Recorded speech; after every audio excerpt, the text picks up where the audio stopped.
দর্শক, বাংলাদেশের ঘড়িতে এখন 12টা 50 মিনিট। অনেক রাতে একটা দুঃসংবাদ। টেলিভিশনের পর্দায় যেই স্ক্রলটা দেখতে পাওয়া যাচ্ছে তাতে বলা হচ্ছে 1 মাসেরও বেশি সময় ধরে বেগম খালেদা জিয়ার চিকিৎসা চললেও তাতে কোনো উন্নতি নেই। দেশবাসীর কাছে মায়ের জন্য দোয়া চেয়েছেন তারেক রহমান। ডাক্তার জাহিদকে কোট করে টেলিভিশনের এই স্ক্রল।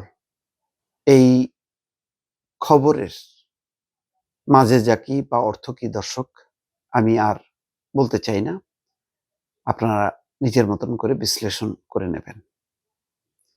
যেহেতু তারেক রহমান মায়ের জন্য দোয়া চেয়েছেন, বেগম খালেদা জিয়া শুধু তারেক রহমানের মা নন, তিনি দেশের জনগণের অনেকের কাছেই মায়ের মতনই।